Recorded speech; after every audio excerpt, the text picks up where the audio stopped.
Atos 17:16 diz assim: enquanto esperava por eles em Atenas, Paulo ficou profundamente indignado ao ver que a cidade estava cheia de ídolos. Por isso, discutia na sinagoga com os judeus e com gregos tementes a Deus, bem como na praça principal todos os dias, com aqueles que por ali se encontravam. Alguns filósofos epicureus e estoicos começaram a discutir com ele. Alguns perguntavam: o que está tentando dizer esse tagarela? Outros diziam: parece que ele está anunciando deuses estrangeiros, pois Paulo estava pregando as boas novas a respeito de Jesus e da ressurreição. Então o levaram a uma reunião do Areópago, onde lhe perguntaram: podemos saber que novo ensino é esse que você está anunciando? Você está nos apresentando algumas ideias estranhas e queremos saber o que elas significam. Todos os atenienses e estrangeiros que ali viviam não se preocupavam com outra coisa senão falar ou ouvir as últimas novidades. Então Paulo levantou-se na reunião do Areópago e disse: atenienses, vejo que em todos os aspectos vocês são muito religiosos, pois andando pela cidade, observei cuidadosamente seus objetos de culto e encontrei até um altar com essa inscrição: ao Deus desconhecido. Ora, o que vocês adoram, apesar de não conhecerem, eu lhes anuncio.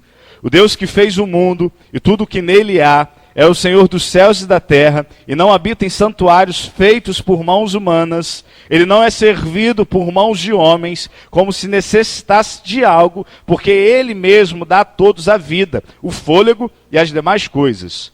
De um só fez ele todos os povos, para que povoassem toda a terra, tendo determinado os tempos anteriormente estabelecidos e os lugares exatos em que deveriam habitar. Deus fez isso para que os homens o buscassem e talvez, tateando, pudessem encontrá-lo, embora não esteja longe de cada um de nós, pois nele vivemos, nos movemos e existimos, como disseram alguns dos poetas de vocês. Também somos descendências dele. Assim, visto que somos descendência de Deus, não devemos pensar que a divindade é semelhante a uma escultura de ouro, prata ou pedra, feita pela arte e imaginação do homem. Que Deus é esse que a gente serve? Que Deus é esse que a gente caminha com fé? Que Deus é esse que a gente, numa noite chuvosa, em que a gente poderia de repente ficar em casa, a gente decidiu vir à igreja? Que Deus é esse que no momento de tribulação a gente chora diante dele? Que Deus é esse que quando a coisa aperta, quando o desemprego bate, a gente se prostra diante dele esperando a sua intervenção? Que Deus é esse? Essa pergunta é extremamente importante, porque se a gente não souber responder, ou se a gente responder de uma forma equivocada, toda a nossa fé nesse Deus é vivida de uma fé errada. Deus é a causa sem causalidade, ou seja, Deus existe porque Ele é. Isso satisfaz a nossa pergunta sobre fé. Deus tem uma causa ontológica, é o ser que existe sem ser sido. Pastor, estou precisando de um emprego, o que isso vai resolver para mim? Estou precisando passar na prova da UFES que eu fiz hoje, sem estudar, concorrendo com mais de 100. Isso responde? Não responde. Essas perguntas teológicas, essas demandas todas teológicas, de que Deus é a causa sem causalidade, e essa outra definição que eu dei, que eu já nem lembro mais o que eu disse, isso não responde às nossas lutas diárias. Paulo é um sujeito que se atreveu a explicar de uma forma muito simples e muito direta que Deus era esse. O problema é que na nossa fé, a gente está construindo visões diferentes do Deus verdadeiro.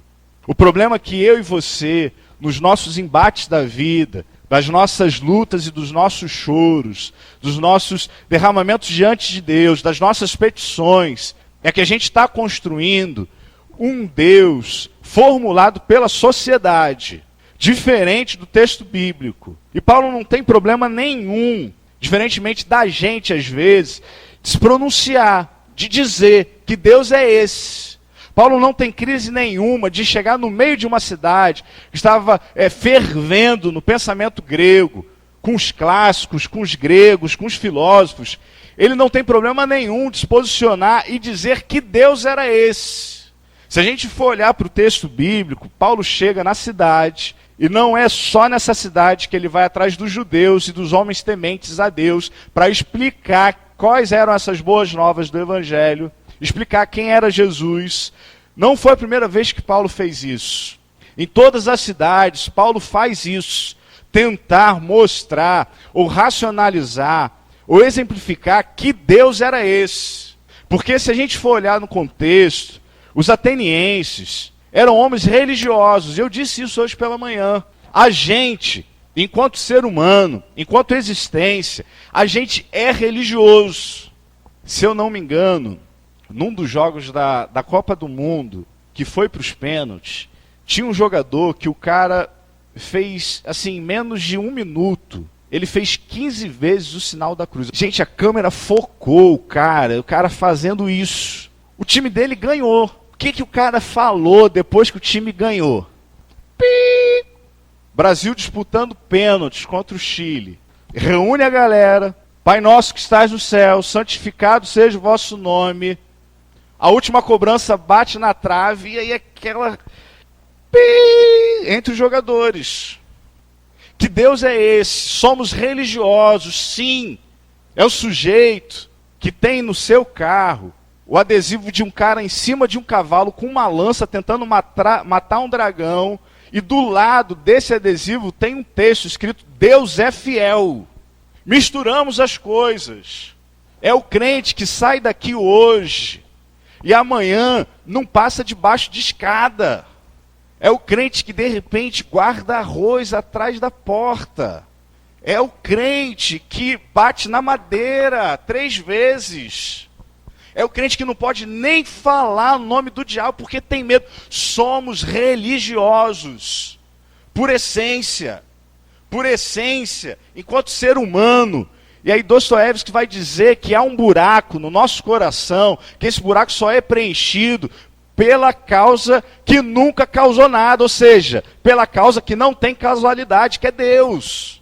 Mas a gente tenta, de alguma forma, tateando, no escuro, preencher esse lugar que pertence a Deus. E aí os atenienses, esses homens aqui, se a gente for olhar o texto, em cada esquina de Atenas havia um vulto, em cada esquina de Atenas havia um busto para algum deus. Aí Paulo chega aqui e fala o seguinte: olha, eu vejo que vocês são homens religiosos, porque vocês separaram um altar e vocês escreveram nesse altar ao Deus desconhecido. Não se sabe, ou pelo menos eu não sei, quantos deuses os atenienses criam, mas eram muitos. Já disse uma vez aqui, numa quarta, se eu não me engano, que só no Egito, na época que o povo saiu do Egito, haviam mais de 1 milhão de deuses. E o povo cria, e os hebreus criam também. A gente às vezes é levado por qualquer crença, a gente às vezes é levado por qualquer manifestação religiosa. De repente é a nuvem no céu que a gente acha que aquilo dali é Deus. De repente é uma árvore que de repente a gente acha que é Deus. De repente são os homens que a gente acha que Deus pode estar ali, é um Deus. A gente cria deuses como os atenienses. Por isso, nesse sentido, esse texto é relevante, porque assim como os atenienses, nós às vezes nos perdemos nas nossas crenças sobre quem é verdadeiramente Deus. Nesse sentido, trazer esse texto é numa proposta, nessa confusão que há nesse mundo, saber quem é esse Deus que a gente tanto canta, quem é esse Deus que a gente tanto ora, quem é esse Deus que a gente tanto tem fé e que a gente acha que pode mover céus e terras para atender o nosso pedido. Que Deus é esse? Ao Deus desconhecido. Sabe, eu olho para o texto e aí do versículo 24 até o versículo 29, Paulo vai traçar a sua linha sistemática sobre quem é esse Deus. Ainda não vou ler esses textos ou esses versículos, mas a impressão que eu tenho no mundo de hoje é que há 2 possibilidades para a gente. Ou a gente é levado por qualquer vento de doutrina que tenta definir Deus, ou a gente age na maldade para ver Deus de uma forma distorcida, segundo os nossos interesses. Ou a gente não sabe quem é Deus porque somos ignorantes, ou então a gente distorce quem é Deus para que a gente consiga tentar manipulá-lo segundo as nossas petições. E aí eu me lembro que alguns meses atrás, uma irmã daqui da igreja me mandou um link de uma reportagem de um cara daqui do Espírito Santo, que se intitulava pastor. Ele, numa igreja pequena, ele estava assediando as mulheres da igreja e ele era casado. E o cara assediava só a mulher casada. E ele dizia o seguinte: eu estou fazendo isso em nome de Deus. Sabe qual o texto que ele usava? Oséias. Porque o texto de Oséias diz assim: vai, pega uma mulher adúltera e casa com ela. Só que o cara pegou esse texto, essa partezinha, e ele entendeu o seguinte: vai, pega uma mulher e adultera. E o repórter foi falar com ele, e ele disse assim: eu não queria fazer isso, mas Deus mandou. O pior é a entrevista que um marido traído deu. É vontade de Deus. Eu não queria não, mas se Deus quis. E o cara revestido de autoridade falou assim: mas não foi só essa irmã não. Deus mandou outras. Outras para que eu adulterasse. Aí o repórter falou assim: mas pastor, aqui não é um verbo para você ir lá e adulterar. Que não é verbo. Ele parou, olhou o texto de Oséias. Eu não tinha visto isso. Agora já foi. É o sujeito que quer se aproveitar dos outros, da fé dos outros, da crença no Deus desconhecido. Eu relutei demais em falar algumas coisas hoje. Relutei demais porque, de repente, para algumas pessoas, o pastor não está dando licença poética para alguns artistas evangélicos. Primeiro que para mim não é artista, enfim, mas já começa por aí. Às vezes precisa de uma letra assim para encaixar o sucesso. Começa esse tipo de desculpa, para mim não rola mais. Mas o mercado evangélico hoje é o mesmo mercado de uma sociedade capitalista extremamente consumista, em que a relação com Deus é extremamente promíscua, em que a gente transforma Deus não mais esse do versículo 24 até o versículo 29, que Paulo tenta trazer para os atenienses, mas um Deus segundo a nossa crença e segundo a nossa vontade. Aí a sociedade capitalista diz para a gente que o que importa para a gente é o quê? É ter. Quanto mais você tem, mais você é. Não importa se você vai se endividar em 36 vezes, mas compra o bendito do iPhone, porque todo mundo tem. Não importa se você vai se endividar até Jesus voltar, mas compra o bendito do aparelho não sei de onde. Não importa se você jamais parou na sua casa para ouvir música, mas você precisa de uma sala de música. Não importa se você não lê, mas é extremamente social você montar uma biblioteca no seu quarto e quando alguém chegar lá vai ver assim: nossa, quantos livros, mas você não abriu um. O que fala esse livro? Não sei. É um romance aí. Porque a gente vive, por causa da sociedade capitalista, essa ideia de quanto mais a gente tem, é que a gente é no mundo. Aí a própria sociedade cria mecanismos de manutenção dessa sociedade. E aí é o parcelamento, é o endividamento, é o carnê, é o Ricardo que fala assim: eu vou cobrir tudo, e cobre. E a gente tem aquela sensação de que eu preciso mais, Eu comprei uma TV hoje, mas daqui na Copa de 2018 eu preciso de outra TV, eu preciso mais. Eu tenho 50 pares de sapato dentro de casa, mas no próximo casamento eu preciso de mais um. Eu tenho 200 vestidos dentro de casa, mas no próximo casamento, todos esses vestidos as mulheres já viram eu usar esses vestidos, então eu preciso de mais um. Ah, pastor, homem mete a calça preta, azul, básica e tá tranquilo. Mas homem vai para o carro, eu preciso de uma bênção nova, de um carro novo. Aí a gente transforma a nossa relação com esse Deus desconhecido numa relação promíscua. E os nossos pedidos a Deus não são pedidos sérios, são pedidos banais. Perceba as músicas, ou a maioria das músicas que talvez você ouça no rádio da sua casa ou no seu carro, porque sinceramente quando começa a tocar eu tiro. Perceba algumas músicas evangélicas, ditas evangélicas. Há sempre uma ideia que a gente está insaciável, a gente quer mais. É o meu milagre que vai chegar. Eu não vou desistir. Mestre, eu preciso de um milagre. Ainda que tenha erro teológico. Remove a minha pedra. Quem removeu a pedra não foi Jesus. Ainda que tenha erros teológicos. E a gente quer sempre mais. A gente se relaciona com Deus esperando que Deus faça sempre mais, mais. A gente nunca está satisfeito. A gente sai, depois de a gente receber uma bênção de Deus, a gente começa uma nova campanha, porque a gente quer outra coisa, a gente quer outra coisa, a gente quer outra coisa. A gente se relaciona com Deus da mesma forma que o mercado capitalista se relaciona conosco. Só que a gente, diante de Deus, a gente não assume carnê. Diante de Deus, a gente assume campanhas e sacrifícios para Deus atender o nosso pedido.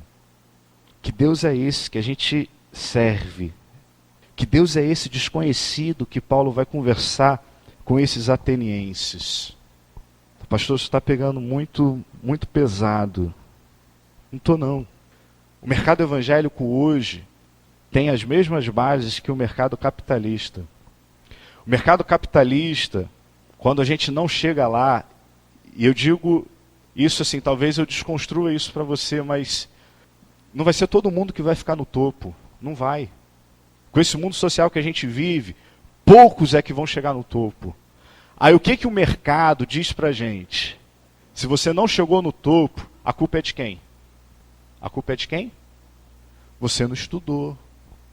Ah, mas eu fiz faculdade. Mas na faculdade você brincava, você não levava a sério. A culpa é sua.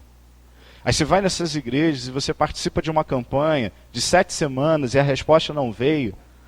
Qual é a fala? Faltou o quê? Fé, irmão. A culpa é de quem? A culpa é tua. Volta e faz mais 7 semanas. Porque Deus vai te abençoar. Uma vez uma pessoa veio conversar comigo sobre campanha e eu disse assim, mas... E quando Deus não responde na primeira campanha, na segunda, na terceira, na quarta, como é que faz? Ah, pastor, tem coisas que a gente tem que viver em campanha a vida inteira. Tem coisas que a gente tem que viver em campanha a vida inteira. O mercado diz pra gente o seguinte, se você não chegou lá, infelizmente o mundo é dos espertos. O mercado abriu a porta para uns e fechou para outras. Deus abençoou um e amaldiçoou outros. Que Deus é esse que a gente serve? Aí Paulo escreve para a gente, a partir do versículo 24, Deus que fez o mundo e tudo que nele há, é o Senhor dos céus e da terra, e não habitas em santuários feitos por mãos humanas. Ele não é servido por mãos de homens, como se necessitasse de algo, porque Ele mesmo dá a todos a vida, o fôlego e as demais coisas. De um só Ele fez, ou de um só fez Ele todos os povos, para que povoassem toda a terra, tendo determinado os tempos anteriormente estabelecidos e os lugares exatos em que deveriam habitar. Deus fez isso para que os homens o buscassem e talvez tateando pudessem encontrá-lo, embora não esteja longe de cada um de nós, pois nele vivemos, nos movemos e existimos, como disseram alguns dos poetas de vocês, também somos descendência dele. Assim, visto que somos descendência de Deus, não devemos pensar que a divindade é semelhante a uma escultura de ouro, prata ou pedra, feita pela arte e imaginação do homem. do 24 até o 30, eu só li até o 29, mas no 30 ainda diz assim: no passado, Deus não levou em conta essa ignorância, mas agora ordena que todos, em todo lugar, se arrependam. Aí eu separei algumas coisas de Deus aqui que a gente precisa entender diante dessa fé cega que às vezes a gente tem. Versículo 24, é o Deus Criador. Versículo 25, ele não pode ser enclausurado. Versículo 25 ainda, ele não pode ser manipulado. 25, não depende de homem algum para realizar a sua vontade. Versículo 26, é onipotente e onisciente. Versículo 27, é onipresente. Versículo 28, é razão da nossa existência. Versículo 29, está para além da imaginação humana. Versículo 30, é um Deus justo. Esse é o Deus desconhecido e que tem se perdido no nosso meio. Esse é o Deus que a gente precisa entender que é Ele, ou foi Ele quem criou todas as coisas. É o Deus que a gente não pode dizer como Ele tem que agir, aonde Ele tem que agir, que horas que Ele tem que agir. Culto do milagre não existe, não existe. Venha domingo que vem, porque domingo que vem às 19h30 é o culto dos milagres aqui na igreja. Não existe isso. Milagre é da ordem do sobrenatural, pertence a Deus. A gente não pode dizer para Deus que Deus vai operar milagre no domingo que vem às 19h30. Se Ele quiser, Ele pode operar o milagre hoje ou amanhã.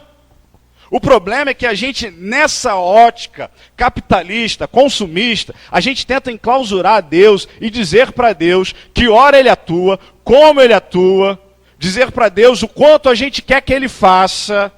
O tempo inteiro a gente está tentando tatear, tentando encontrar, e talvez por ignorância, ou porque a gente quer ser manipulado no meio da massa, a gente se confunde em relação a esse Deus. Não estou dizendo, irmão e irmã, que Deus não se compadece com o teu choro. Não estou dizendo, meu irmão e minha irmã, que Deus não ouve a sua oração. Não é isso. Pelo amor de Deus, não é isso. O que eu estou dizendo é que a gente está pegando esse Deus soberano e tentando transformá-lo num Deus marionete. Que tudo que a gente vai fazer, Ele tem que dar conta. Que diante das nossas ações, Ele vai responder de acordo com o que a gente está fazendo. Se a gente vai em tal lugar, Ele tem que fazer isso. Deus não pode ser enclausurado. Deus não depende de ação dos homens. É o ser que existiu antes do nada. A gente precisa falar sobre isso, porque a demanda que o mercado traz para a gente é outra. Assim como Paulo chega numa cidade em que a crença sobre Deus era uma crença distorcida e ele tem que se posicionar, a gente, enquanto igreja, quando a gente está conversando sobre fé, sobre a vontade de Deus, sobre esse Deus que a gente tanto adora, que Deus é esse que a gente está servindo? Se a gente não sabe que Deus é esse que a gente serve, a nossa fé se torna uma fé cega, se torna uma fé infantil, se torna uma fé até doentia. Porque vai haver um momento, essa fé não vai dar conta das demandas da vida. Vai haver uma hora que a vida vai apertar de tal forma que se a gente acha que pode manipular Deus por causa da rosa, por causa da água em cima da TV e por aí vai, chega uma hora que não dá. Aí a gente se decepciona com Deus e fala assim: Deus não ouviu o meu clamor, eu vou embora, porque Deus não atendeu a minha oração. Deus é onipotente, onisciente, onipresente, versículo 26 e 27, está para além da razão da nossa existência. Então, o que Ele faz, o que Ele deixa de fazer, tem hora que a gente não encontra a resposta. Assim como eu respondi quem é Deus, e até para mim tem hora que eu falo assim: eu não entendo, está além. Mas de uma coisa eu sei, o texto diz, no versículo 28, que nele nós vivemos, nos movemos e nós existimos, e que nós somos descendência dele. Mesmo ele sendo isso tudo, ele se revelou para a gente na pessoa de Jesus, se compadeceu da gente, morreu pela gente, para que pudéssemos viver em paz, com alegria e com serenidade. Ainda que a figueira não floresça, mas a gente tem um Deus que está para além da imaginação humana, que é onisciente, onipresente, onipotente, que não pode ser enclausurado, que dá um jeito dele para trazer o alimento para a gente. Quem é esse Deus desconhecido? É o Deus poderoso. Uma pessoa aqui da igreja virou e falou assim: pastor, eu tenho que te dar uma lista de cânticos evangélicos para o senhor citar. E eu quero citar um hoje, de Rafael Lucas. E aí eu fecho a minha reflexão. Se eu não me engano, o título da música, eu não anotei aqui, mas o título da música é Tudo que Há de Bom em Mim. Não sei se você já ouviu essa música, mas a música diz assim, a letra diz assim: eu não quero mais me apegar, quanta coisa que me faz lembrar, quantas noites fiquei sem dormir, preocupado com pessoas que no final foram embora, e agora? Do que adiantou?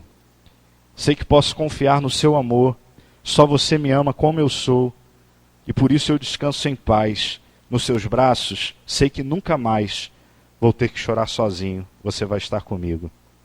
Eu sempre vou te amar pelo que você é para mim, Jesus. E eu não posso te deixar, porque você é tudo o que há de bom em mim. Você vai pegar a minha mão quando o mundo me assustar, você vai secar as minhas lágrimas quando eu tiver que chorar, você vai me proteger de todo o mal. E eu sempre vou te amar pelo que você é para mim, Jesus. E eu não posso te deixar, porque você é tudo que há de bom em mim. A visão correta sobre o Deus desconhecido. Deus é tudo para mim. E eu quero que Ele seja tudo para você também.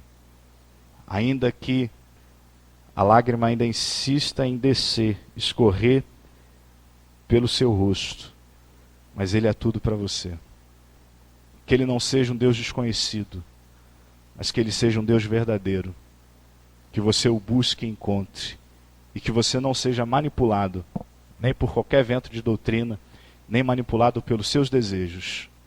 Porque Deus está para além da minha e da sua vontade.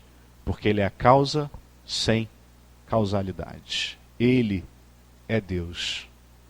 Ele é quem faz. Ele é quem resolve.